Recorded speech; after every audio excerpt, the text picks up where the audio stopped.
is your sun sign, this is your moon sign. What you're trying to do is basically introduce people to the concept of their soul, what they're here to do, how it all operates. And I think that's fantastic.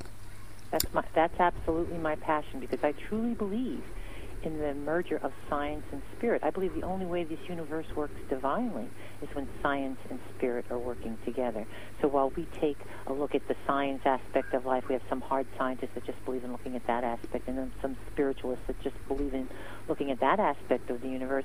I believe when we get it right, all roads point to Rome, and we only get it right when we're combining the science of, I say, one of my heroes, Carl Sagan, and the spirit of one of my other heroes, Edgar Cayce.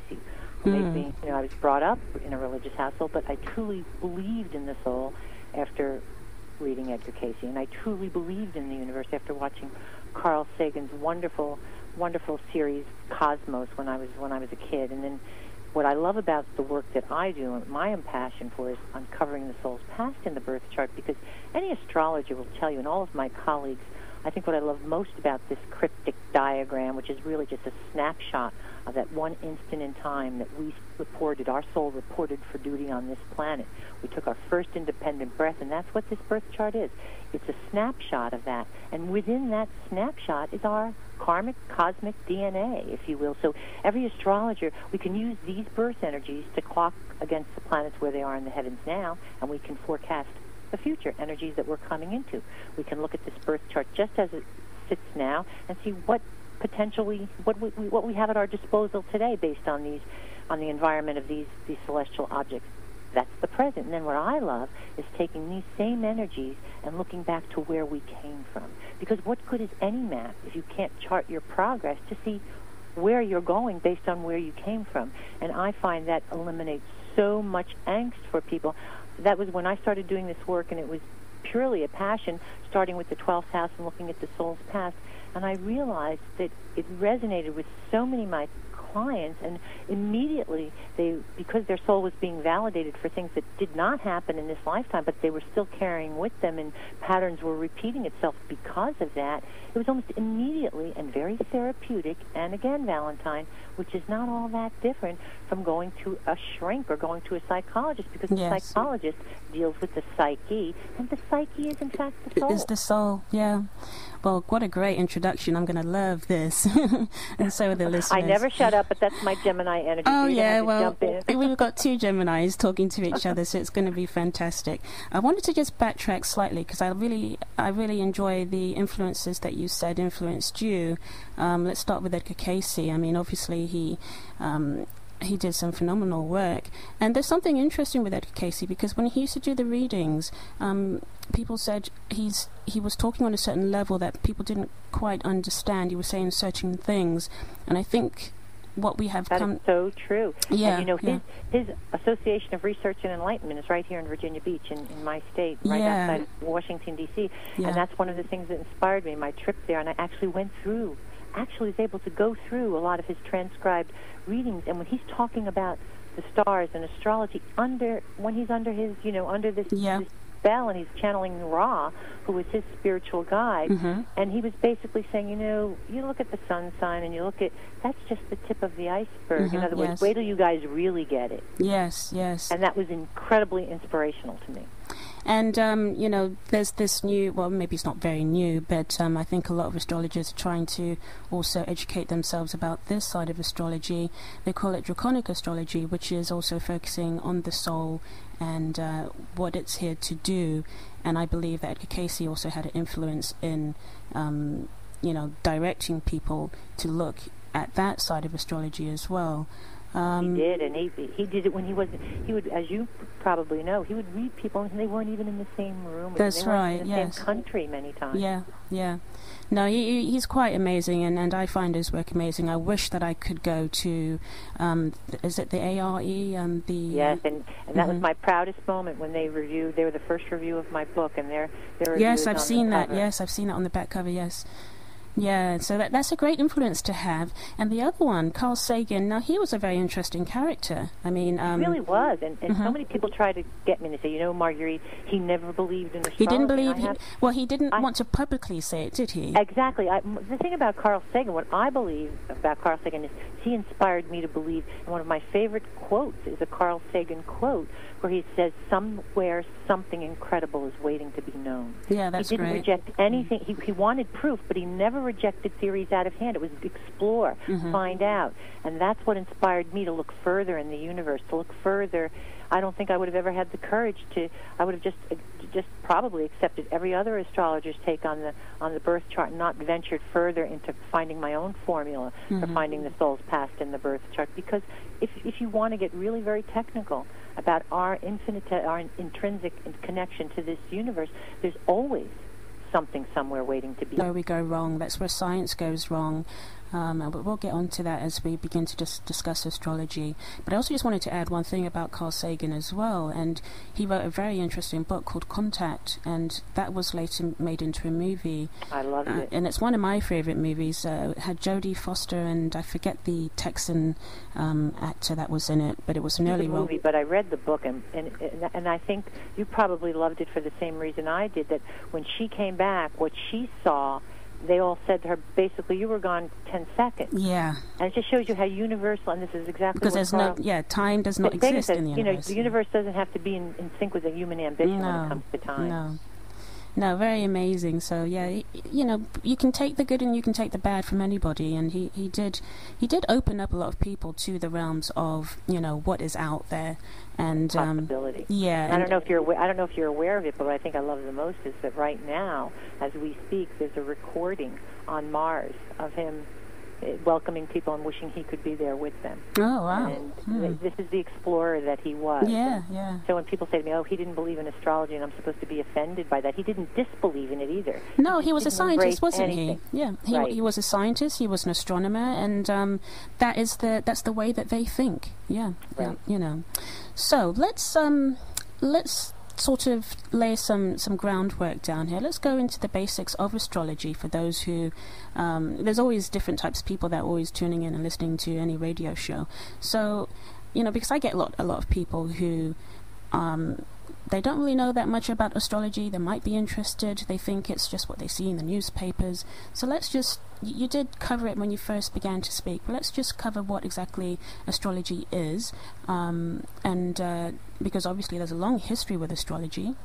It goes way back. You know, we know that the Babylonians had their system of astrology, the Egyptians, in the Islamic tradition, the Chinese, the Vedics. So let's just give some sort of definition as to what we're talking about here tonight. Exactly what astrology is? Yeah. Well, what astrology is the study of the stars. In the difference between astronomy and astrology, astronomy was the ancients studied the stars and the way the heavens worked and the universe worked as a whole with the celestial objects and the way they moved within the heavens. Astrology, just like any OG, like when it comes to sociology or when it comes to meteorology, how those movements affected us down here as individuals on this planet. So and at one time they were one science. Astrology and astronomy was practiced by our ancient astronomers, and it was only when the Catholic Church got involved later on, and they didn't want people running to their local astronomer to find out, you know, what was happening in their lives. They wanted them, you know, practicing religion. That astrology started to get a black eye in the sense, and it was put into the occult. Yes. Instead of the scientific realm of, it wasn't considered a science, but it is a science. Mm-hmm. And in fact, as I say in an article I wrote, it's on the Llewellyn website, on my own website, Cosmic Sense, our unconscious connection to the universe. In those days, our ancient astronomers, and that's why I believe they still have cosmic game, they believed that, and is way back then when they didn't have the instruments and they didn't have all of the resources that we have available to us today, they believed that everything in this universe was energy, and it operated on three levels. It operated on the mental, on the physical, and the spiritual. And that's the difference between the hard scientists today. They'll take out that spiritual realm. And that's unfortunate, because that's where karma comes in. Yeah, in the sense in the sense that our ancients believed that everything vibrated on all three levels, on a spiritual level, on a mental level, and on a physical level. So when you put out anything in this universe, you and I, we're all energy, our thoughts, our words, our actions.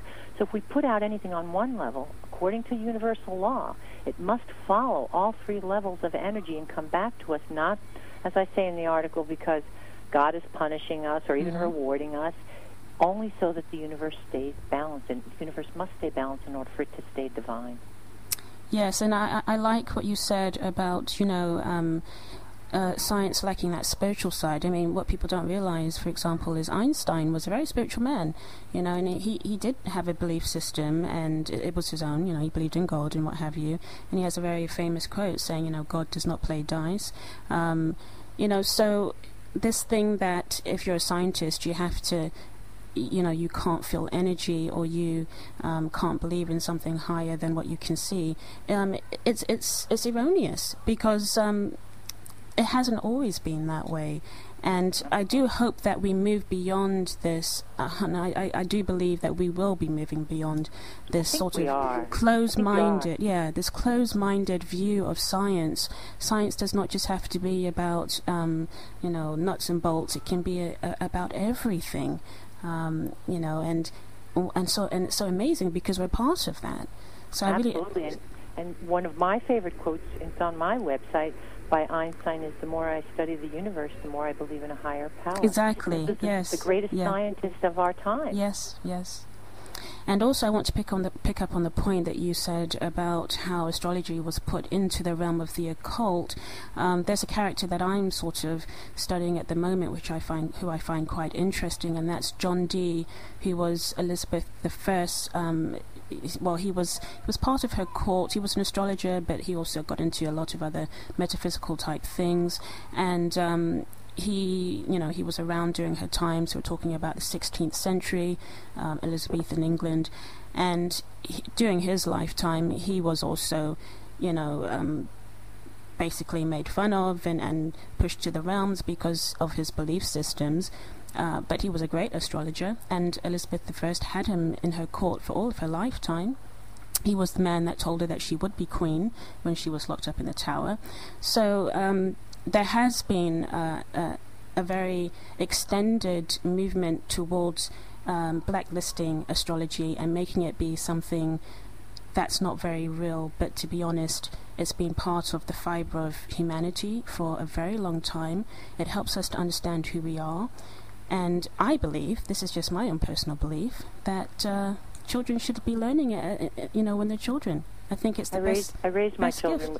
Yeah. That's absolutely true. I raised all three of my children looking at their birth charts, and as a parent, I had a blanket rule for all of them, and they had certain, as a family, there were certain morals and things I was teaching all of them. But by looking at their 12th house, seeing where they came from, I could understand how they would process information, and I would present certain things to them a little differently based on their soul's past. And I always believed, thanks to my,